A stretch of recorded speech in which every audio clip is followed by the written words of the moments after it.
Magandang araw po sa inyong lahat. Ako nga po pala si Mary Luisa Acozar ng BSN 2G at ngayon po ay tatalakayin natin ang paksa patungkol sa compassion at ang papel nito sa ating buhay bilang isang individual at bilang isang bahagi ng ating komunidad sa paaralan, pati na rin sa mas malawak na mundo.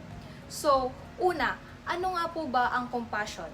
Ang compassion po para sa akin ay isang kakayahang maipakita po ang ating malasakit at pagkalinga sa iba, lalo na sa mga taong nangangailangan ng ating tulong o sa mga nilalang na may karamdaman o nahihirapan. Hindi lamang ito simpleng pakiramdam ng awa. Kung hindi, ito ay hakbang upang magbigay tayo ng tulong kahit ito ay nangangailangan man ng sakripisyo mula sa ating sarili. Ang compassion po para sa akin ay isang mataas na antas ng empatsya. Ibig sabihin, nauunawaan mo ang nararamdaman ng iba at nais mong magbigay ng solusyon o tulong upang mapagaan ang kanilang kalagayan.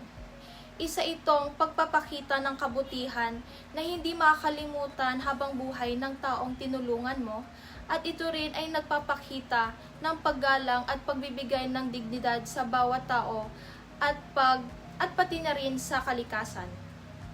Ang compassion ay hindi limitado sa tao sapagkat ito rin ay dapat na ipapakita sa ating kalikasan. Ang pagmamalasakit sa kalikasan ay isang paraan din upang ipakita natin ang ating paggalang at pagkilala sa kahalaga nito sa ating buhay. Sa ating kapwa naman, maraming tao ang naghahanap ng kausap at kadamay. Ang simpleng pakikinig sa kanilang mga kwento ay isang anyo ng compassion. Sa abot ng ating makakaya, maaari tayong magbigay sa mga taong nangangailangan talaga ng ating tulong, na magbigay tayo ng suporta tulad na lamang ng pagkain, damit, oras para maibsan ang hirap ng iba. Mahalaga rin na kilalanin natin ang dignidad ng bawat isa, anuman ang antas ng kanilang buhay. Pangalawa, paano natin maipapakita ang compassion sa pangangalaga ng kapaligiran at ating kapwa?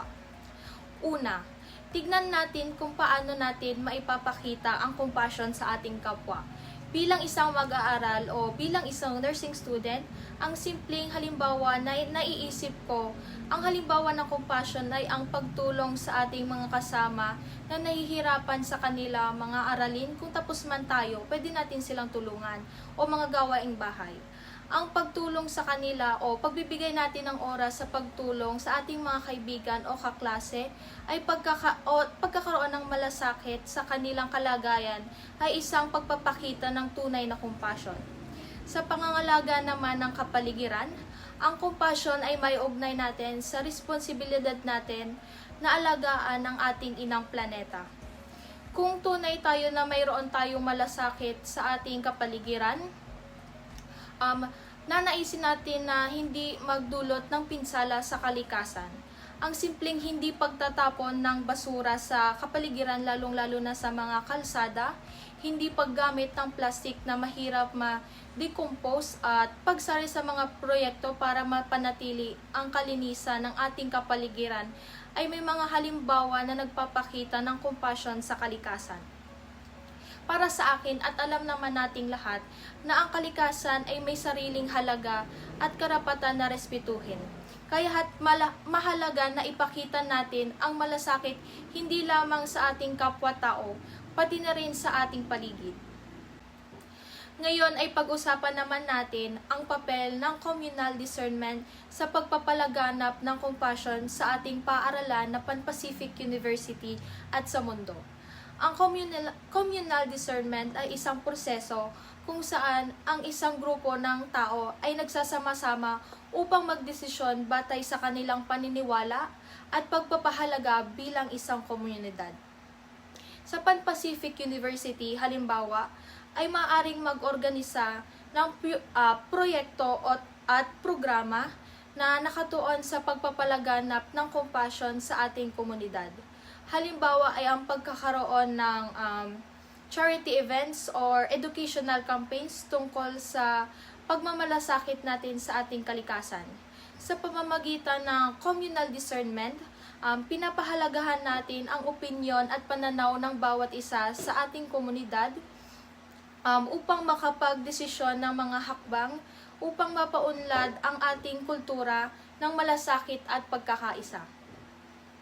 Sa mas malawak na konteksto, kung bawat komunidad, paaralan at bansa ay nagsasama-sama at nagtutulungan, magiging mas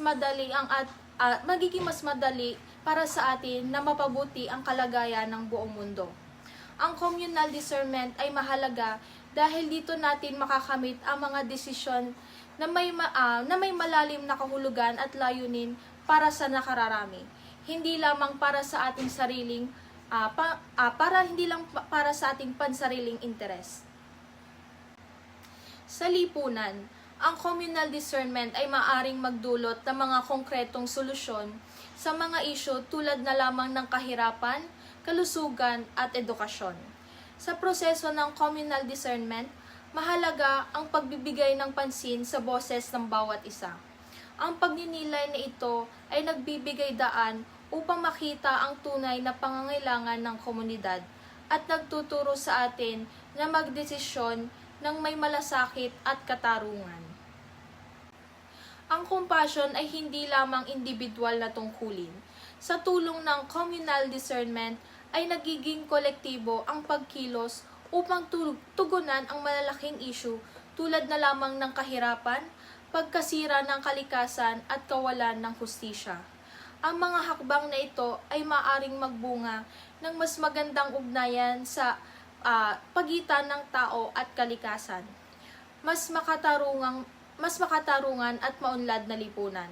Ang compassion ay hindi lamang sa ating damdamin, kundi isang pang-araw-araw na gawain. Ang pagmamalasakit sa kapwa at kalikasan ay magbubunga ng mas magandang kinabukasan. At sa tulong ng communal discernment, ang ating kolektibong talino at puso ay maaring gawing inspirasyon upang ang mundo ay maging tahanan ng pagkakaisa at malasakit.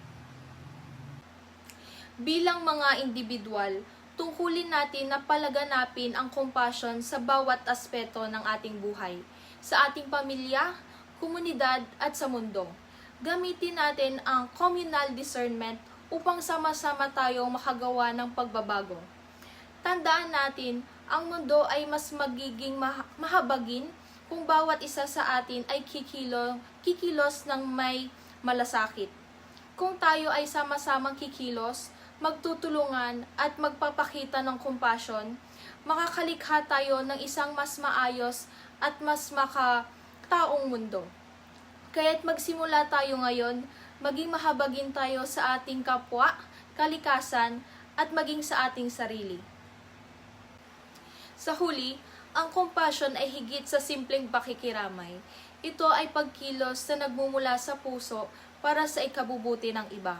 Ang malasakit ay daan upang magkaisa tayo, maghilom ang sugat ng lipunan at mabigyan ng katarungan ang mga nangangailangan.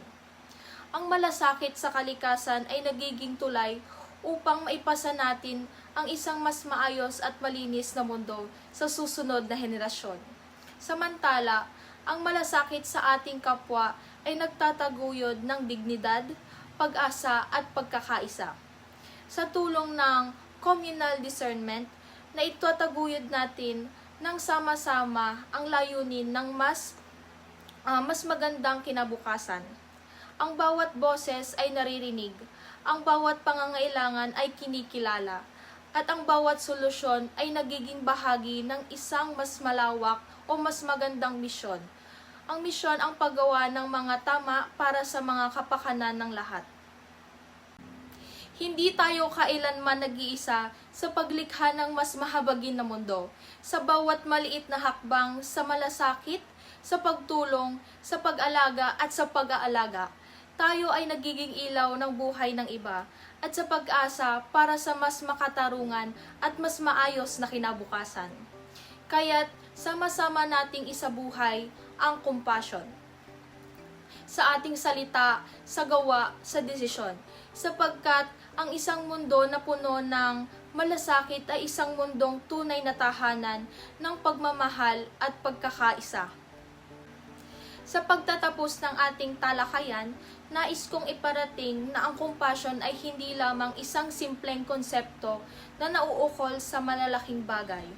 Ito ay nakapaloob sa ating pang-araw-araw na pagkilos, sa kung paano natin ituring ang ibang tao at kung paano natin inaalagaan ang kapaligiran at ang panghuli at kung paano tayo nakikilahok sa pagpapabuti ng ating komunidad.